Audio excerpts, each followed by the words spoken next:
Halo, selamat datang di channel Ruang Taktik. Di video kali ini, kita akan analisis Youri Tielemans.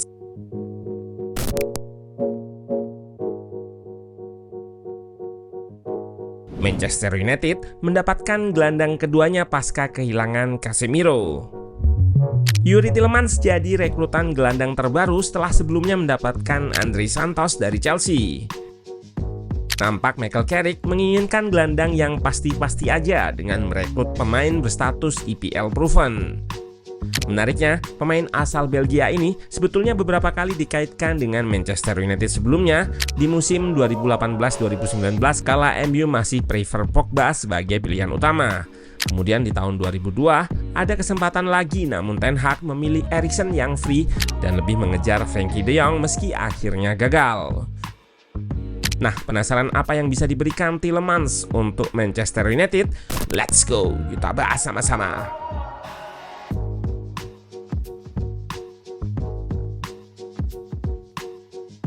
Youri Tielemans sudah akrab dengan formasi 4-2-3-1 di mana ia diplot sebagai double pivot di timnas Belgia kala melawan Senegal.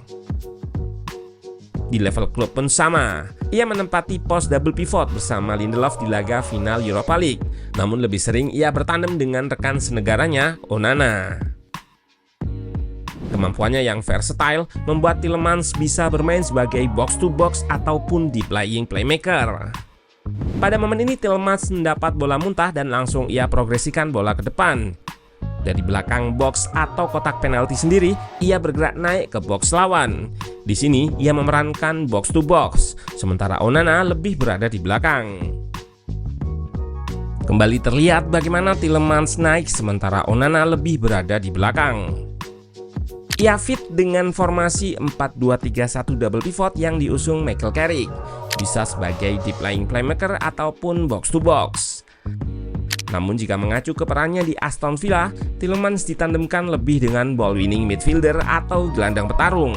Seperti di sini, Lindelof yang memenangkan bola dan Tielemans yang mengalirkan ke depan.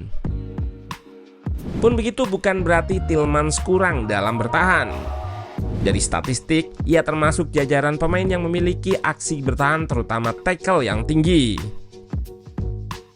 Tielemans terlihat melakukan recovery dan tackle saat backline terekspos. Begitu mendapatkan bola pun ia akan mencari opsi kirim langsung bola ke depan lewat akurasi umpannya untuk counter attack. Di momen ini, Tielemans melihat Odegaard cukup bebas di ruang antar lini. Dengan sigap ia melakukan tackle bersih dan dari perebutan bola ini dijadikan serangan balik cepat. Situasi seperti ini yang nampak diincar juga oleh Carrick lewat pembelian Tielemans. Selain itu tentu ia bisa memberikan proteksi lebih karena visinya juga ia pakai dalam mencium bahaya sebelum menembus area back. Meski terkesan bukan tipikal ball winning midfielder, Tielemans mampu menjalankan peran tersebut dan bisa memperkuat lini tengah MU di aspek ini.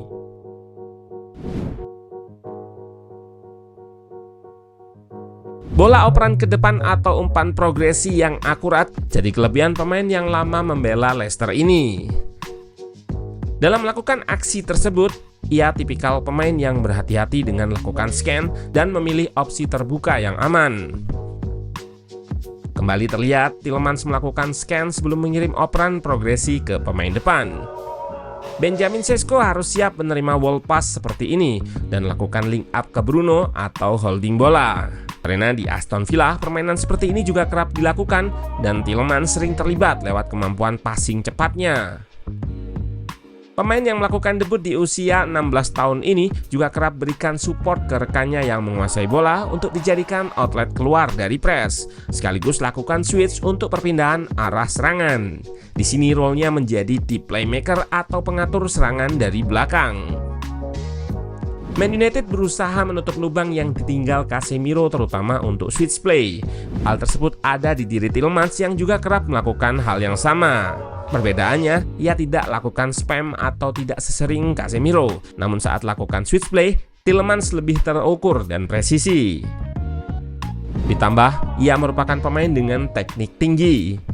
Aspek ini digunakannya untuk berbagai situasi, termasuk menetralkan chaos atau bola liar lewat kontrol kakinya, dan terlihat ia tipikal pemain yang tidak mudah panik, sehingga bola yang mengarah padanya mampu ia kuasai tanpa takut dipres. Lewat ketenangan atau composure yang tinggi, ia tidak ragu untuk berikan support opsi passing rekannya. Dengan tenang, menguasai bola di tengah-tengah press lawan dan mengalirkan ke rekannya. Ketenangan ini juga membuatnya kerap menahan bola lebih lama dan dilanggar. Tielemans melakukan shielding dengan baik. Kombinasi ketenangan dan teknik tinggi ini kerap ia peragakan lewat aksi individu untuk mengelabui lawan. Ini membuat Tielemans punya kemampuan anti-press atau press resistan yang lebih tinggi dari Casemiro dan bisa mengurangi beban tugas Bruno. Karena Tielemans bisa melakukan tugas kreasi peluang dari posisi di belakang pemain asal Portugal tersebut.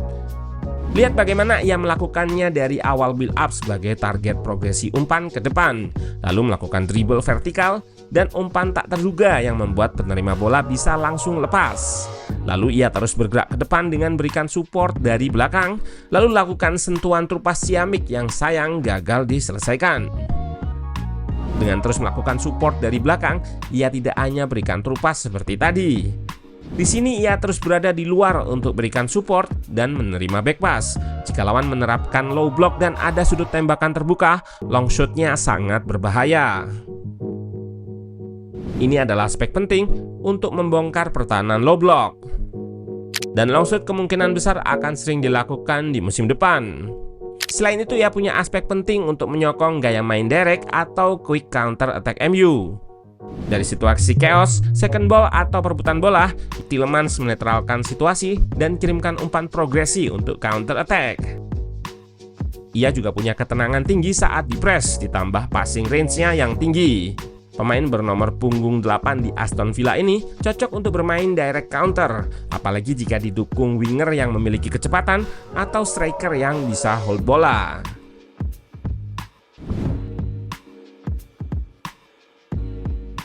Di awal tadi sudah kita bahas soal aspek tackle-nya, namun patut digarisbawahi, Tielemans bukanlah tipikal seperti Kante yang bisa cover ground secara luas.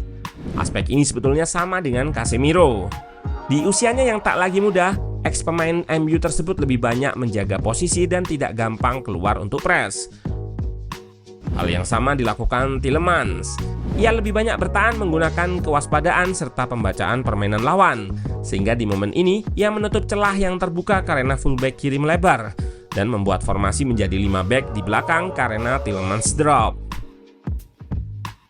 Drop atau turunnya dia ini lebih untuk melakukan marking pemain yang hendak ekspos ruang terbuka, mempertahankan zona, namun akan lakukan man marking jika terdapat ruang yang lebih berbahaya terbuka. Lalu lihat bagaimana ia bertahan kalah jumlah dengan tidak melakukan sekali ambil, melainkan delay sambil terus turun mempertahankan ruang di belakang, sembari menunggu support yang melakukan press, dan ia melakukan cover dengan baik. Overall, Michael Carrick membutuhkan jaminan serta pengalaman di lini tengah. Opsi membeli Tielemans jadi opsi paling rasional karena ia sudah lama bergelut di EPL. Namun kali ini, ia akan diberikan tekanan yang lebih berat di MU. Tielemans juga harus bisa menjaga kebugaran karena musim sebelumnya cukup sering absen karena cedera.